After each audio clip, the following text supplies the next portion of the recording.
Corona December month corona ಈಗ cases ಜಾಸ್ತಿ ಆಗ್ತಾ ಇದೆ. ಇದರಿಂದ ಪಬ್ಲಿಕ್ಸ್ ಯಾವ ಥರ ಜವಾಬ್ದಾರಿಯಿಂದ ವರ್ತಿಸಬೇಕು, ಇದ್ರ ಬಗ್ಗೆ ಏನು ಹೇಳ್ತೀರಾ ಸರ್? ಈ ಪ್ರತಿ ವರ್ಷ 2020ರಿಂದ ಪ್ರತಿ ವರ್ಷ ನವಂಬರ್ ಡಿಸೆಂಬರ್ ತಿಂಗಳಲ್ಲಿ ಇದು ಬಂದು ಹೋಗ್ತಾ ಇದೆ. ನಾವು ಕೂಡ ಸಾರ್ವಜನಿಕರು ಕರ್ನಾಟಕ ಸರ್ಕಾರ ಮಾಡಿರ್ತಕ್ಕಂಥ ರೂಲ್ಸನ್ನು ಬ್ರೇಕ್ ಮಾಡಿದ ಹಾಗೆ ಸ್ಯಾನಿಟೈಸರ್ ಆಗಿರ್ಬೋದು, ಆಮೇಲೆ ಮಾಸ್ಕ್ ಆಗಿರ್ಬೋದು, ಆಮೇಲೆ ಡಿಸ್ಟೆನ್ಸ್ ಮೇಂಟೈನ್ ಮಾಡೋದಾಗಿರ್ಬೋದು, ಅದನ್ನೆಲ್ಲ ಮಾಡಿದರೆ ಒಳ್ಳೆಯದು. ಸರ್ಕಾರ ಮಾಡಿರ್ತಕ್ಕಂಥ ರೂಲ್ಸನ್ನು ಯಾರೂ ಬ್ರೇಕ್ ಮಾಡಬಾರ್ದು. ಮತ್ತು ಸಾರ್ವಜನಿಕರು ಕೂಡ ಯಾರೂ ಭಯಪಡೋ ಅವಶ್ಯಕತೆ ಇಲ್ಲ. ಆಮೇಲೆ 100% ಲಸಿಕೆ ಆಗಿದೆ ಭಾರತ ದೇಶದಲ್ಲಿ. ಹಾಗಾಗಿ ಎಲ್ಲರೂ ಧೈರ್ಯದಿಂದ ಇರಿ. ಕರ್ನಾಟಕ ಸರ್ಕಾರ ಮಾಡಿರ್ತಕ್ಕಂಥ ರೂಲ್ಸನ್ನು ಎಲ್ಲರೂ ಫಾಲೋ ಮಾಡಿ, ಸ್ಯಾನಿಟೈಸರು ಆಮೇಲೆ ಮಾಸ್ಕು ಇದನ್ನೆಲ್ಲನೂ ಮೇಂಟೈನ್ ಮಾಡಿದರೆ ಒಳ್ಳೆಯದು. ಸರ್, ಹೊಸ ವರ್ಷ ಆಚರಣೆ ಬೇರೆ ಬರ್ತಾ ಇದೆ. ಇದರ ಟೈಮಲ್ಲಿ ಕರೋನಾ ಕೇಸಸ್ ಜಾಸ್ತಿ ಆಗ್ತದೆ, ಇದ್ರ ಬಗ್ಗೆ ಏನು ಹೇಳ್ತೀರಿ ಸರ್? ಈಗ ವರ್ಷ ನಾವು ಇದನ್ನೇನು ಹೊಸ ವರ್ಷ ಆಚರಣೆ ಮಾಡಬೇಕು ಅಂತ ಏನಿಲ್ಲ.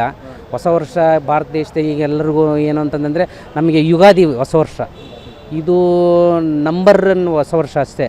ಯಾವುದು 2020 ಬರುತ್ತೆ, 21 ಬಂತು, 22 ಬಂತು, 23 ಬಂತು, ಹಂಗೆ 24 ಬಂದೋಗುತ್ತೆ. ಈಗ ಕರೋನಾ ಟೈಮಲ್ಲಿ ಇದೆ, ನವಂಬರ್ ಡಿಸೆಂಬರಲ್ಲಿ ಕರೋನಾ ಕೂಡ ಬರ್ತಾ ಇರೋದ್ರಿಂದ ಸ್ವಲ್ಪ ದೂರ ಇದ್ದು ಆಚರಣೆ ಮಾಡಿದರೆ ಒಳ್ಳೆಯದಲ್ಲ. ಅದನ್ನು ಮಾಡಲೇಬೇಕು ಅಂತ ಏನಿಲ್ವಲ್ಲ, ಹೌದಾ? ಅವ್ರವ್ರ ಮನೆಯಲ್ಲೇ ಅವ್ರು ಮಾಡ್ಕೊಳ್ಳಿ, ಹೌದಾ? ಬೇಕಾದ ಮಾಡ್ಕೊಂಡು ತಿನ್ನಲಿ ಮನೆಯಲ್ಲಿ ಹೊಸ ವರ್ಷಕ್ಕೆ, ತಪ್ಪೇನಿಲ್ಲಲ್ಲ. ಹಾಗಾಗಿ ಸಾರ್ವಜನಿಕರು ಕೂಡ ಸಹಕರಿಸಬೇಕು.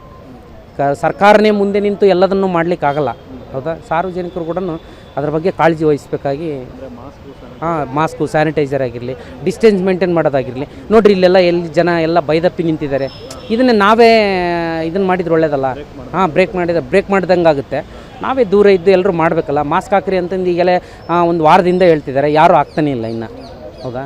ಹಾಗಾಗಿ ಅರಿವು ಮೂಡಿಸೋ ಕಾರ್ಯಕ್ರಮನ ಸರ್ಕಾರ ಮಾಡುತ್ತೆ, ನಾವು ಕೂಡ ತಿಳ್ಕೊಬೇಕಾಗುತ್ತೆ ಅದನ್ನು. ಈಗ ಕೊರೋನಾ ಕೇಸು ನಾವು ಎಲ್ಲ ಈ ಅಯ್ಯಪ್ಪ ಸ್ವಾಮಿಗೆ ಹೋಗೋದು, ಹೊರಗಡೆ ದೇಶಕ್ಕೆ ಹೋಗೋ, ಸಿಂಗಾಪುರ್ಗೆ ಹೋಗಿ ಜನ ಎಲ್ಲ ಅಂಟಿಸ್ಕೊ ಬರ್ತದ್ರಿಂದ ಜಾಸ್ತಿ ಆಗ್ತದೆ.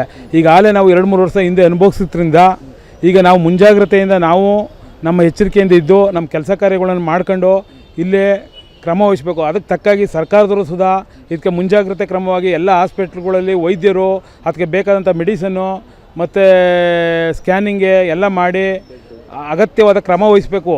ನಾವು ತಮ್ಮಲ್ಲಿ ಅವರಲ್ಲಿ ಕೇಳ್ಕೊಳ್ತೀವಿ. ಏಕೆಂದರೆ ನಾವು ಹಿಂದೆ ಎಲ್ಲ ಅನುಭವಿಸಿರುವಂಥ ಕಷ್ಟ, ನಮ್ಮ ಸ್ನೇಹಿತರು ತೀರೋಗಿರೋದೆಲ್ಲ ನೋಡಿದ್ವಿ ಕಣ್ಣಿಂದ. ಆದ್ದರಿಂದ ನಾವು ಈಗ ಮುಂಜಾಗ್ರತೆ ಕ್ರಮವಾಗಿ ಎಲ್ಲ ನಮ್ಮ ಸರ್ಕಾರದವರು ಇದಕ್ಕೆ ಕ್ರಮ ವಹಿಸಬೇಕಾಗಿ ನಾನು ಅವ್ರಲ್ಲಿ ಕೇಳ್ತೇನೆ.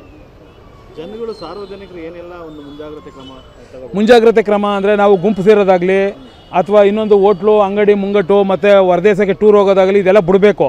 ನಾವು ನಮ್ಮ ಕೆಲಸ ಮಾಡಬೇಕು. ನಾವು ಒಬ್ಬರು ಇಬ್ಬರು ಸೇರ್ಕೊಂಡು ನಮ್ಮ ಕೆಲಸ ಕಾರ್ಯಗಳನ್ನು ಮಾಡಿ ನಾವು ನಮ್ಮ ಮನೇಲಿ ಇತ್ಕೊಂಡು, ಈ ಚಳಿಗಾಲದಲ್ಲಿ ಈ ಡಿಸೆಂಬರ್ ತಿಂಗಳಲ್ಲಿ ಯಾವಾಗಲೂ ಇದು ಕೋವಿಡ್ ಬರೋದ್ರಲ್ಲಿ ಜಾಸ್ತಿ ಆಗಿದೆ.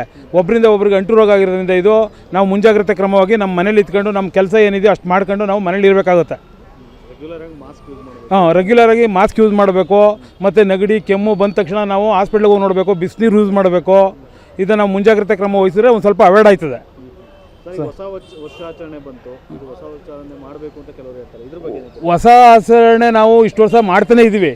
ಈಗ ಕೋವಿಡ್ ಇರೋದ್ರಿಂದ ನಾವು ಮಾಡೋದು ತಪ್ಪು ಅನಿಸುತ್ತೆ. ಇದರಲ್ಲಿ ಜನ ಎಲ್ಲ ಸೇರಿದ್ರಿಂದ ಇದು ಎಲ್ಲೋ ಯಾರೋ ಒಬ್ಬರು ಕೇರಳನೋ ಮತ್ತೊಂದು ಸಿಂಗಾಪುರೋ ದುಬೈಯೋ ಹೋಗಿ ಬಂದಿರ್ತಾನೆ, ಅವನಿಂದ ನಮ್ಮಿಂದ ಇನ್ನೊಬ್ಬರಿಗೆ ಅಂಟು ರೋಗ ಆಗಿರೋದ್ರಿಂದ ಅಂಟ್ಕೊಳ್ತದೆ. ಇದು ಆದ್ದರಿಂದ ಇದು ಮಾಡೋದು ತಪ್ಪು. ಹೊಸ ವರ್ಷನ ಈ ವರ್ಷ ಒಂದು ಮಾಡಲಿಲ್ಲ ಅಂದರೆ ನಾವೇನಾಗಲ್ಲ.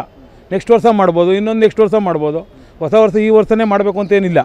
ಇದಕ್ಕೆ ಸರ್ಕಾರದ ಕಟ್ಟುನಿಟ್ಟಿನ ಆದೇಶನ ಪಾಲಿಸಿ ಹೊರಡಿಸಬೇಕು, ಮುಂಜಾಗ್ರತೆ ಕ್ರಮ ತಗೋಬೇಕು. ಆವಾಗ ನಾವೆಲ್ಲ ಸುರಕ್ಷಿತವಾಗಿರ್ತೀವಿ. ನಮ್ಮ ಪ್ರಾಣ ಇದ್ದರೆ ನಾವು ಈ ವರ್ಷ ಅಲ್ಲ, ಇನ್ನೂ 10 ವರ್ಷ ಅಲ್ಲ, 20 ವರ್ಷ ಹೊಸ ವರ್ಷ ಆಚರಣೆ ಮಾಡ್ಬೋದು, ಎಂಜಾಯ್ ಮಾಡ್ಬೋದು.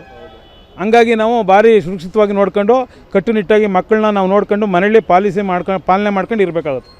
ಸ್ವಾದಿಷ್ಟತೆಯ ಸ್ವಾದ, ತಾಜಾತನದ ಆಹ್ಲಾದ, ಉತ್ತಮ ಆರೋಗ್ಯ ಮತ್ತು ಹೆಚ್ಚಿನ ರೋಗ ನಿರೋಧಕ ಶಕ್ತಿಯ ವೃದ್ಧಿಗೆ ಈಗ ನಿಮಗೆ ಸಿಗುತ್ತಿದೆ ಉತ್ತಮ ಗುಣಮಟ್ಟದ ಪೌಷ್ಟಿಕಾಂಶ Shri Vaidik millet health mix. ಇದು ಸಿರಿಧಾನ್ಯಗಳ ಸಂಪತ್ತು.